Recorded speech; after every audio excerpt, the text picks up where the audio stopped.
Geography basics के YouTube channel पे आप लोग का बहुत बहुत स्वागत है। और आज का वीडियो हमारा है पश्चिमी घाट के बारे में, वेस्टर्न घाट के बारे में। तो हम लोग बात करें तो भारत के भूगोल की श्रृंखला चालू किए थे, जिसमें हम लोग हिमालय को डिस्कस कर लिए थे, भारत का मैदानी क्षेत्र डिस्कस कर लिए थे और हमने प्रायद्वीपीय पठारी भाग को भी डिस्कस कर लिया था। अब इसके बाद हम लोग शुरू करते हैं पश्चिमी घाट को। ठीक, तो पश्चिमी घाट की अगर बात करें हम लोग, देखिए ये रहा अपना भारत का मैप, ये भारत का नक्शा है। अगर हम लोग बात करें तो यह पूरा प्रायद्वीपीय भारत है, ये पूरा क्या है, ये पूरा अपना प्रायद्वीपीय भारत है। अगर हम लोग बात करें प्रायद्वीपीय भारत से, देखिए इससे सटे सटे एक पर्वत श्रृंखला, लंबी पर्वत श्रृंखला जाती है, जिसको बोला जाता है पश्चिमी घाट। और इधर पूर्वी तट के सहारे एक पर्वत श्रृंखला जाती है, जिसको बोला जाता है पूर्वी घाट। पश्चिमी घाट और पूर्वी घाट, यह जो पश्चिमी घाट है यह प्रायद्वीपीय पठार का पश्चिमी सीमा बनाता है, और जो पूर्वी घाट है प्रायद्वीपीय पठार का पूर्वी सीमा बनाता है। ठीक, तो आइए आज हम लोग डिस्कस करेंगे पश्चिमी घाट के बारे में, फिर अपने अगले वीडियो हम लोग डिस्कस करेंगे पूर्वी घाट के बारे में। तो आज हम लोग डिस्कस करते हैं पश्चिमी घाट को। आइए शुरू करते हैं। देखिए पश्चिमी घाट ताप्ती नदी के मुहाने से शुरू होकर कन्याकुमारी तक जाता है। तो अगर हम लोग बात करें तो ताप्ती नदी कहाँ है, तो आइए ताप्ती नदी की बात करते हैं। तो देखिए ये भारत का फिजिकल मैप है। अगर हम लोग बात करें इसमें, देखिए यहाँ पे है ये ताप्ती नदी, ये क्या है, ये ताप्ती नदी है। अगर बात करें ताप्ती नदी के दक्षिण से क्या शुरू हो जाता है, वेस्टर्न घाट। वेस्टर्न घाट यहाँ पे आप लोग देखेंगे तो ये रहा वेस्टर्न घाट का क्षेत्र, तो वेस्टर्न घाट चालू हो जाता है।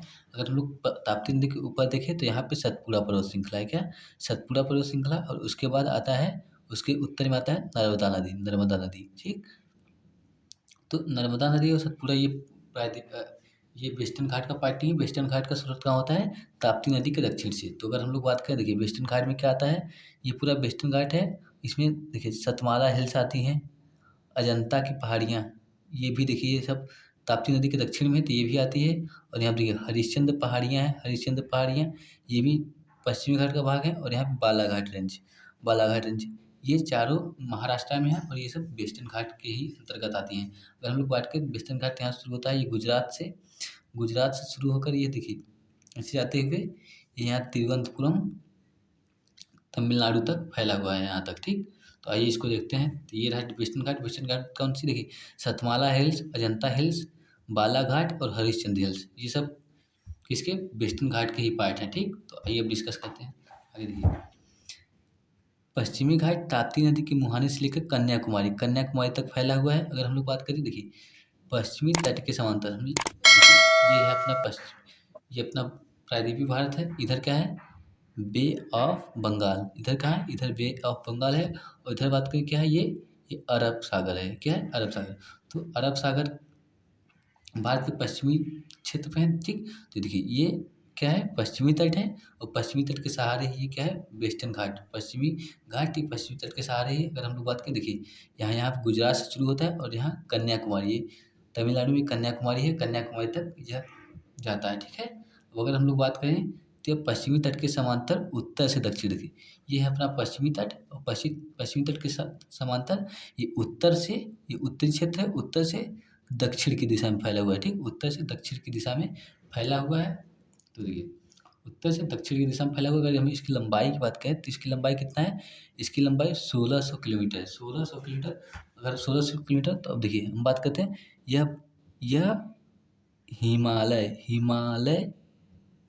के बाद भारत की दूसरी सबसे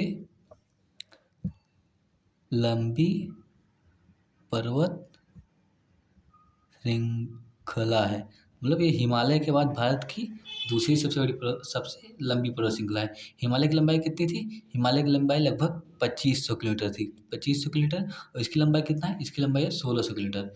तो पश्चिम घाट की लंबाई 1600 किलोमीटर है। अगर इसकी औसत ऊंचाई देखें तो इसकी औसत ऊंचाई कितनी है, 1000 से 1300 मीटर तक की इसकी औसत ऊंचाई है। देखिए जो ये पश्चिमी घाट है, पश्चिमी घाट के उत्तरी भाग क्या है, कम ऊंचा है। और अगर बात करें दक्षिणी भाग, तो दक्षिणी भाग अधिक ऊंचा है। ठीक, तो जो इसकी औसत, अब इधर उत्तरी भाग कम ऊंचा है और दक्षिणी भाग अधिक ऊंचा है। तो इसकी औसत ऊंचाई निकाली गई, तो औसत ऊंचाई इसकी कितनी है? औसत ऊंचाई आती है इसकी 1000 से लेकर 1300 मीटर के मध्य इसकी औसत ऊंचाई आती है। देखिए, इसे सह्याद्री भी कहते हैं। किसको? पश्चिमी घाट जो है, या पश्चिमी घाट जो है, इसको सह्याद्री भी कहा जाता है। और सह्याद्री इसको दो भागों में बांटा गया है।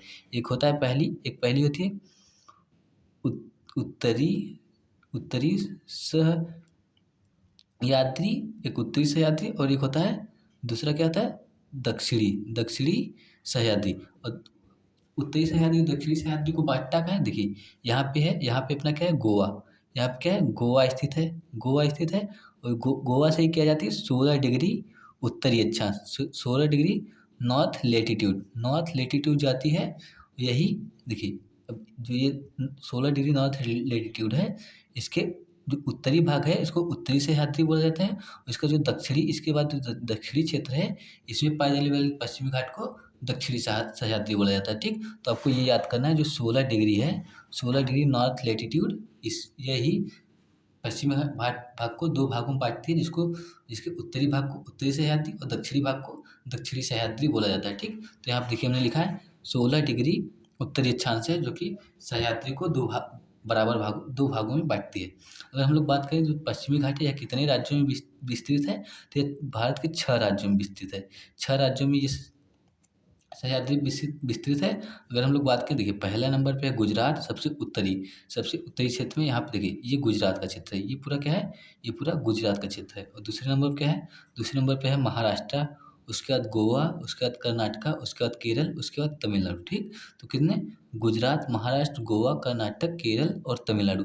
ये अब इन सभी राज्यों को आपको देखना है, क्योंकि ये कभी कभी यहाँ से क्वेश्चन पूछ लिया जाता है कि जो पश्चिमी घाट है कितने राज्यों में विस्तृत है? ये भारत के 6 राज्यों में। जो 6 राज्य हैं, अरब सागर से सीमा साझा करने वाले सभी राज्यों से होकर पश्चिमी घाट होता है। ठीक, तो देखिए अरब सागर से कितने राज्य सीमा साझा करते हैं? गुजरात, महाराष्ट्र, गोवा, कर्नाटक, केरल, तमिलनाडु। ये सभी अरब सागर के साथ अपनी सीमा साझा करते हैं। और इन सभी में से क्या जाता है? पश्चिमी घाट इन सभी से होके जाता है। तो देखिए, यहाँ पे गुजरात है, गुजरात के बाद आता है ये महाराष्ट्र का क्षेत्र आ जाता है। उसके बाद छोटा सा गोवा के बाद फिर ये आता है कर्नाटका के बाद फिर ये आता है केरला, और केरला के बाद इधर थोड़ा सा तमिलनाडु का क्षेत्र भी पश्चिमी घाट में आ जाता है। तो हमने देख लिया। और देखिए यहाँ पे क्या लिखा है? यह सतत पर्वत श्रृंखला है। तो देखिए, ये पश्चिमी घाट है, यह सतत है। यह एक सतत भाग, मतलब एक कॉन्टिन्यूअस है। मतलब ये जब ताप्ती नदी के मुहाने शुरू होता है, तो यहाँ कहीं कहीं पे कटा पिटा नहीं, ये पूरा नीलगिरी की पर्वत श्रृंखला तक एकदम लाइन से है। इसमें कुछ छोटे छोटे पासेस हैं, दर्रे हैं, जिनसे होके इनको क्रॉस किया जाता है, इनको पार किया जाता है। नहीं तो इनका पार करना बहुत ही दुर्गम काम होता है, और ये सतत होने के कारण इनको पार नहीं किया जा सकता। कुछ प्रमुख दर्रे जैसे थाल घाट, भोर घाट, पाल घाट दर्रा हैं, जिनके द्वारा इन पर्वत श्रृंखलाओं को पार किया जाता है। तो यह सतत है। अगर हम लोग बात करें जो पूर्वी घाट है, पूर्वी घाट जो है वह सतत नहीं है। क्या है? पश्चिमी घाट जो है ये सतत पर्वत श्रृंखला है। अगर हम लोग आगे देखने की कोशिश करते हैं, तो आइए देखते हैं आगे। अब देखिए, यहाँ पे लिखा है, वास्तव में यह एक पर्वत श्रृंखला न होकर एक कगार है। तो इसका क्या मतलब है पर्वत श्रृंखला न होकर? देखिए, तो आइए देखते हैं कि जो पश्चिमी घाट है इसका निर्माण कैसे होता है। देखिए, ये जो पश्चिमी घाट है, ये क्या है? ये भारत के पश्चिमी तट के सहारे ये क्या है? ये पूरा है पश्चिमी घाट। ठीक, ये क्या है? पश्चिमी घाट है। और यहाँ पे ये नीलगिरी पर्वत श्रृंखला है। और उसके बाद आता है यहाँ पे अनाईमलाई पर्वत श्रृंखला। इसके बाद आता है यहाँ काडमा, और यहाँ पे ये पालनी की पहाड़ियाँ। ठीक, ये पालनी की पहाड़ियाँ। पश्चिमी घाट का निर्माण कैसे हुआ था? अगर हम लोग इसके निर्माण की बात करें, देखिए यहाँ पे समझने की कोशिश करते हैं। तो ये रहा यूरेशिया प्लेट। एक समय था जब प्रायद्वीपीय भारत के साथ नहीं जुड़ा था। प्रायद्वीपीय भाग कहाँ था? ये यहाँ पे मान लीजिए, यहाँ पे कहीं पे गोंडवाना लैंड था। ठीक, तो जब ये गोंडवाना लैंड से जो अपना प्रायद्वीपीय भारत है, जो ये टूटता है, जब गोंडवाना लैंड से यहाँ टूटता है, तो ऐसे सरकते जब ये यहाँ सरकते हुए जाता है ऐसे कहाँ पे? तो ये जाके जब यूरेशिया प्लेट से क्या होता है? जब यूरेशिया प्लेट से टकराता है ये प्रायद्वीपीय भारत का प्लेट, ये यूरेशिया प्लेट से टकराएगा तो क्या होता है? यहाँ पे इस वाले क्षेत्र में यहाँ पे क्या होता है? भ्रंश घाटियों का निर्माण होता है। क्या ये क्षेत्र भारत का जो होता है यह कमजोर होता है, और यहाँ पे इस कारण यहाँ पे भ्रंश घाटियों का निर्माण होता है। और भ्रंश घाटियों का निर्माण होता है। और देखिए, यही प्रायद्वीपीय भारत के बगल में है क्या है? ये अरब सागर प्लेट है। क्या है? अरब सागर प्लेट, ठीक, अरब सागर प्लेट है। तो जब ये प्रायद्वीपीय भारत जब इस पे टकराता है तो यहाँ पे भ्रंशन होता है। ये कमजोर क्षेत्र होने के कारण यहाँ पे भ्रंशन होता है। भ्रंशन होने के कारण जो ये क्षेत्र है, ये क्षेत्र उठ जाता है। क्या ये क्षेत्र उठ जाता है? और उठने के साथ साथ जो यह अरब सागर का प्लेट है, जो भारतीय प्लेट से सटा हुआ था, ये क्या ये नीचे की तरफ धंस जाता है। क्या यह नीचे की तरफ धंसता है? और प्रायद्वीपीय भारत का जो भाग है, यह ऊपर उठता है। और यह ऊपर उठने के कारण यहाँ पे अरब सागर की प्लेट नीचे धंसने के कारण यहाँ पे क्या होता है, यहाँ पे यह कगार होता है, ये उठा होता है, ये ऐसे ऐसे उठ जाता है यार। ये कितना 45 डिग्री, लगभग 45 डिग्री जितना यह उठ जाता है। और ये क्या होता है, यह नीचे बैठ जाता है। जब ये अरब सागर प्लेट है, ये जब नीचे बैठती है और नीचे बैठती है, जो भारत की जो प्लेट है, यह ऊपर उठती है। ऊपर उठने का कारण ये कगार रूपी बन जाता है। और कगार जब बनता है और इधर का जो क्षेत्र होता है, ये यह मंद ढाल के साथ ये इधर क्या आ जाता है, ये आ जाता है प्रायद्वीपीय पठार। इसलिए इसको क्या बोलते हैं, इसको पर्वत न बोल के कगार बोला जाता है। क्यों कगार बोला जाता है? क्योंकि जो यह है, इसका उत्थान हुआ है और यहाँ पे ये पतन हुआ है। ये क्या, इसका पतन हुआ है, मतलब ये नीचे की तरफ धंसा हुआ है और यह ऊपर उठा है, इसी कारण इसका निर्माण हुआ है। यह पर्वत न होकर यह क्या है, कगार है। कगार जो यह क्षेत्र है, ये क्या है, ये कगार क्षेत्र है। क्योंकि जो ये अरब सागर प्लेट है, ये अरब सागर प्लेट नीचे धंस गई है। क्या हो गई, अरब सागर प्लेट नीचे धंस गई है। और जो ये भारतीय प्लेट है, ये भारत है, इसका भाग्य क्या है, ये ऊपर उठ गया है। ठीक, ऊपर उठने का अगर कारण ये जो इसका ढाल देखिए, इसका ढाल कुछ ऐसे है, इसका ढाल कुछ ऐसे है। ठीक, तो इधर उठा है और इसके बाद इधर आके ये प्रायद्वीपीय पठारी भाग हो जाता है। फिर इसके बाद इधर छोटा सा होता है। क्या इधर क्या होता है, इधर होता है पूर्वी घाट ये मैदानी क्षेत्र होने के बाद इधर क्या आ जाता है, और फिर बंगाल खाड़ी आ जाता है। ठीक, तो ये हमने देख लिया, ये क्या है, इसका निर्माण ऐसे हुआ है। ठीक, इसलिए इसको कगार बोला जाता है। अगर हम लोग देखें पश्चिमी घाट की जो प्रमुख पर्वत चोटियाँ, उनको भी देख लेते हैं। देखिए, अगर हम लोग बात करें पश्चिमी घाट में कुछ प्रमुख पर्वत चोटियाँ हैं, अगर उन लोग को देखने की कोशिश करें, देखिए तो सबसे उत्तर में है ये कलसूबाई चोटी कहाँ पे है, पश्चिमी घाट में ही है। जिसकी ऊंचाई 1646 मीटर है। अगर बात की दूसरी है महाबलेश्वर चोटी, ये कलसूबाई और महाबलेश्वर दोनों कहाँ हैं, महाराष्ट्र में। इसकी अगर ऊंचाई की बात करें, इसकी ऊंचाई 1438 मीटर है। अगर फिर नीचे आते हैं कर्नाटका में, देखिए कर्नाटका में कौन सी है, कुद्रेमुख और ब्रह्मगिरी और कुद्रेमुख, ये दोनों कर्नाटका में है। अगर कुद्रेमुख की ऊंचाई देखें तो क्या है, 1892 मीटर है। और ब्रह्मगिरी की बात करें 1355 मीटर है। कुद्रेमुख यह भारत में लौह अयस्क के लिए महत्वपूर्ण है। ठीक, यहाँ पे लौह अयस्क बहुत अधिक मिलता है। अगर फिर अगला देखिए, जो पश्चिमी घाट और इधर हमने पूर्वी घाट बात किया था। जब पश्चिमी घाट और पूर्वी घाट जहाँ पे मिलते हैं, उसको बोला जाता है नीलगिरी पर्वत श्रृंखला। ठीक, नीलगिरी की पहाड़ियाँ बोला जाता है। अगर नीलगिरी की पहाड़ियों की सर्वोच्च चोटी है, कौन सी है, दोदा बेटा, जो कि नीलगिरी जो पर्वत है, उसकी सर्वाधिक ऊंची चोटी है। इसकी ऊंचाई है 2636 मीटर। क्या 2636 मीटर?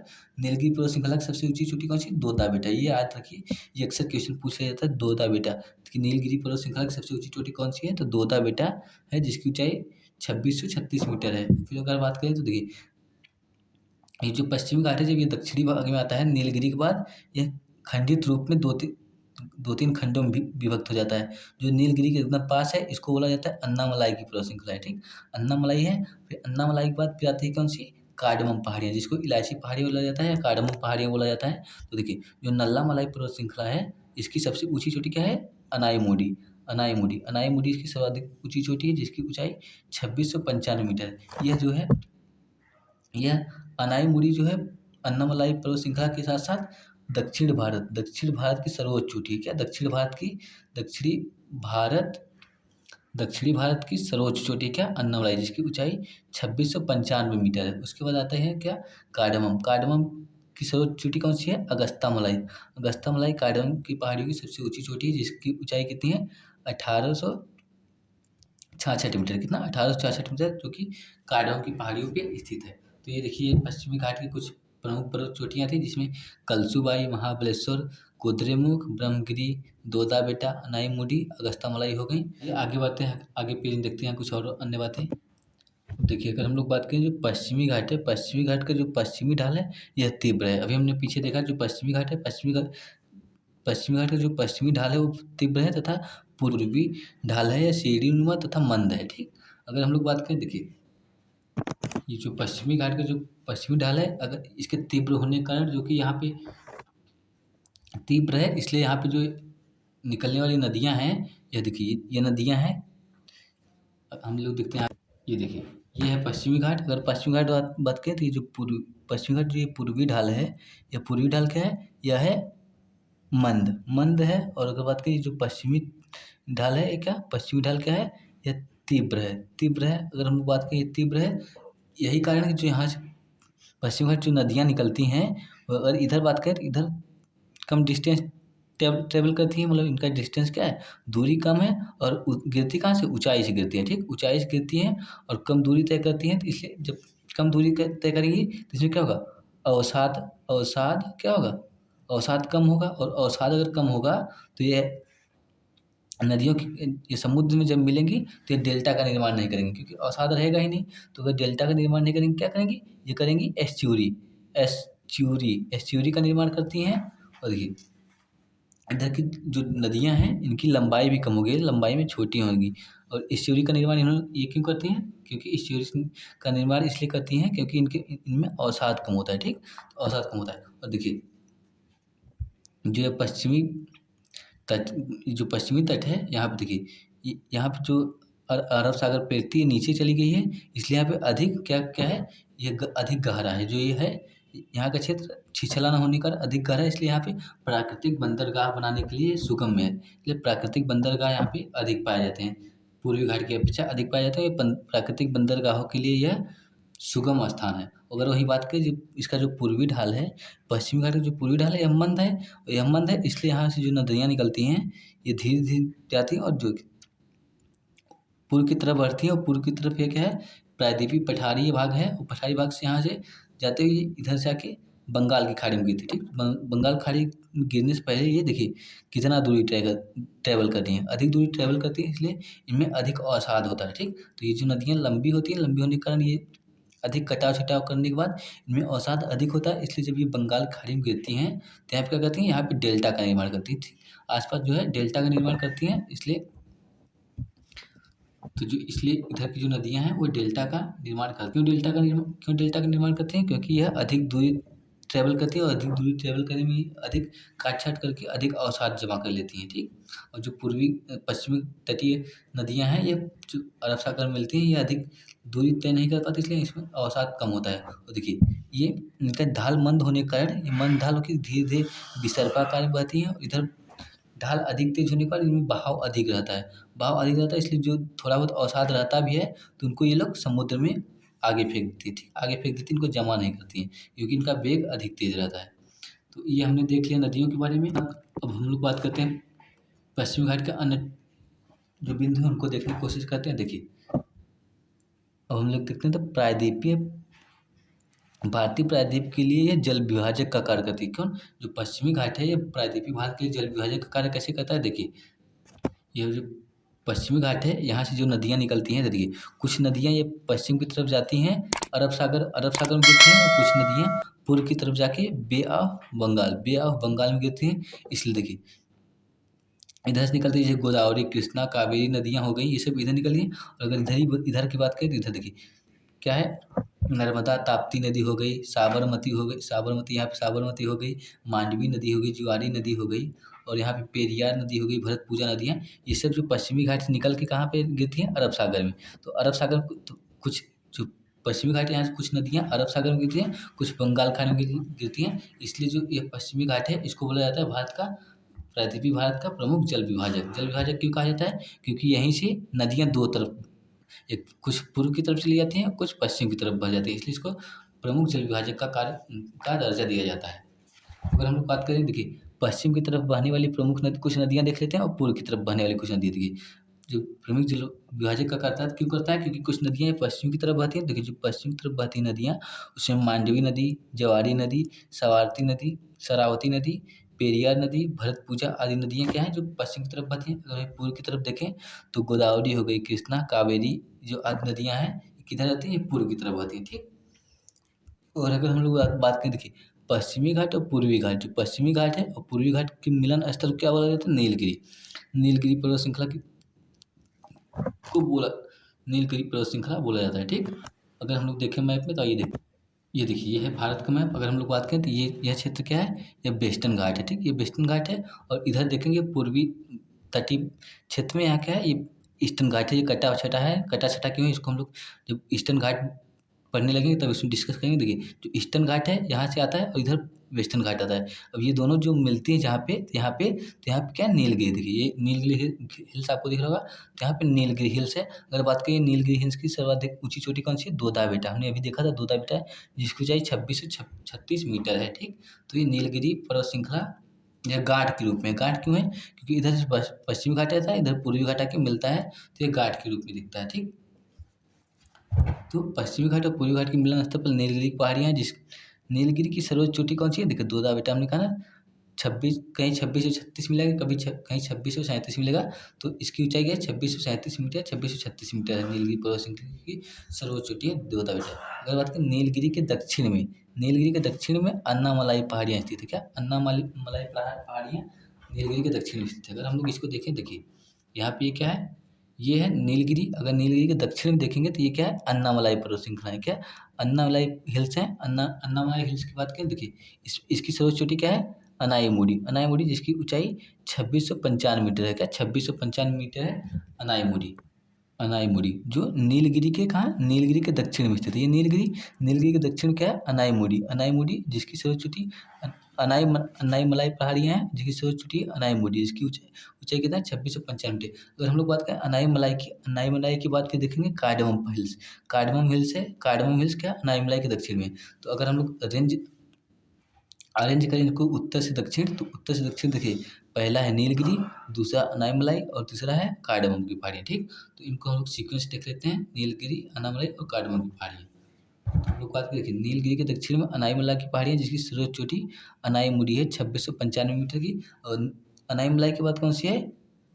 कार्डमम की पहाड़ियाँ। देखिए पश्चिमी घाट व प्रायद्वीपीय भारत की सर्वोच्च चोटी कौन सी है? अनाईमुड़ी। अनाईमुड़ी जो अनाईमलाई पहाड़ी की सर्वोच्च चोटी है ही, यह उसके साथ साथ पश्चिमी घाट तथा प्रायद्वीपीय भारत की सर्वोच्च चोटी है। अगर हम लोग बात करें, देखिए अगर बात करें अनाईमलाई, जो अनाईमलाई पहाड़ियाँ के दक्षिण में क्या है? कार्डमम हमने देख लिया, जो कि दक्षिण भारत, जो भारत की सबसे दक्षिणी, सबसे दक्षिणी पहाड़ी कौन सी है? कार्डमम की पहाड़ी। कार्डमम की पहाड़ी भारत की सबसे दक्षिणी पहाड़ियाँ हैं। अगर आगे हम लोग बात करें, देखिए जो पहाड़ियाँ हैं, देखिए अगर हम लोग बात करें, एक बार फिर देखने की कोशिश करें, तो देखिए यह जो हमारा पश्चिमी घाट है, पश्चिमी घाट हम लोग अगर अभी अपने मानसून के चैप्टर में पढ़ेंगे, जब यहाँ से दक्षिण पश्चिम मानसून आता है भारत में, दक्षिण पश्चिम मानसून आता है, सबसे पहले कहाँ टकराता है? सबसे पहले टकराएगा पश्चिमी घाट से ही। तो पश्चिमी घाट से सबसे पहले टकराएगा, तो ये क्या करेगा? जब ये टकराएगा पश्चिमी घाट सबसे पहले, तो यहाँ पे अधिक बारिश करेगा। अधिक बारिश करने के साथ साथ यह भारत का सबसे दक्षिणी भाग है, जो कि इक्वेटर के सबसे पास होने के कारण यहाँ पे अधिक गर्मी होगी और अधिक तापमान, अधिक वर्षा के कारण क्या पा जाएंगे? यहाँ पे सदाबहार बन पाएंगे। ठीक, सदाबहार बन पाए जाएंगे। अगर सदाबहार बन पाए जाएंगे तो यहाँ पर क्या होगी? सर्वाधिक जैव विविधता होगी। भारत का सर्वाधिक जैव विविधता का क्षेत्र जो है यह, उनमें सर्वाधिक जैव विविधता के क्षेत्रों में से एक कौन सा है? पश्चिमी घाट। और क्यों सर्वाधिक जैव विविधता? क्योंकि यहाँ पे सर्वाधिक वर्षा होती है, तथा तापमान भी इसका अधिकतम रहता है। यही कारण है कि यहाँ पे सर्वाधिक जैव विविधता पाई जाती है।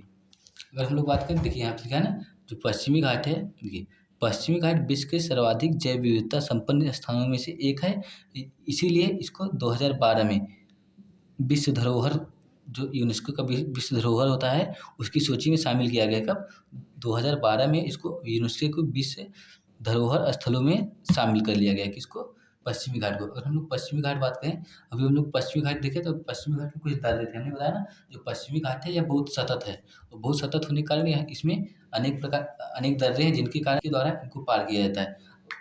इन्हीं जो दर्रे हैं इन्हीं के द्वारा पश्चिमी घाट को पार किया जाता है। इसके इनके सिवा पश्चिमी घाट को पार नहीं किया जा सकता, क्योंकि ये बहुत सतत है, मतलब एक श्रृंखला के रूप में है, जिनको पार पार करना आसान नहीं है। इनके बीच-बीच में कहीं-कहीं छोटे-छोटे दर्रे हैं, जिनके द्वारा हम इसको पार करते हैं। जो ये दर्रे हैं, आइए देखिए पश्चिमी घाट के प्रमुख दर्रे देख लेते हैं। देखिए पहला है थाल घाट दर्रा। क्या थाल घाट दर्रा है? ये महाराष्ट्र में स्थित है। और दूसरा क्या है? भोर घाट दर्रा। क्या भोर घाट दर्रा है। और चौथा क्या है? मालसेज घाट दर्रा। क्या मालसेज घाट दर्रा तीसरा है। और चौथा बात करें क्या है? चौथा नाने घाट दर्रा। नाने घाट दर्रा। पाँचवा है असीर घाट दर्रा। असीर घाट दर्रा। और छठा है चोरला घाट दर्रा। चोरला घाट दर्रा। और सातवां है पाल घाट दर्रा। पाल घाट दर्रा। और आठवां है सेनकोट्टा दर्रा। तो ये कुछ दर्रे हैं, जिसमें थाल घाट, भोर घाट, मालसेज घाट, नाने घाट, असीर घाट, चोर घाट, पाल घाट और सेनकोट्टा घाट। ये प्रमुख दर्रे हैं, जिनके द्वारा पश्चिमी घाट पाए जाते हैं, जिनके द्वारा पश्चिमी घाट को पार किया जाता है। ठीक, इन दर्रों के बारे में हमने एक वीडियो बनाया है, जिसमें इन दर्रों को डिटेल में डिस्कस किया है। तो अगर आपको इनको डिटेल में जानना है, तो उस वीडियो को आप लोग देखिए और देख के समझने की कोशिश करिए। हम कहेंगे तो इसको कमेंट बा कमेंट बॉक्स में पिन कर देंगे, तो आप लोग इसको आसानी से देख लेंगे। तो ये रहा आज का वीडियो। ये वीडियो आपको अच्छा लगता है तो इसको लाइक करिए, अपने दोस्तों के साथ शेयर करिए और हमारे चैनल को सब्सक्राइब करना ना भूलें। बहुत बहुत धन्यवाद। जय हिंद।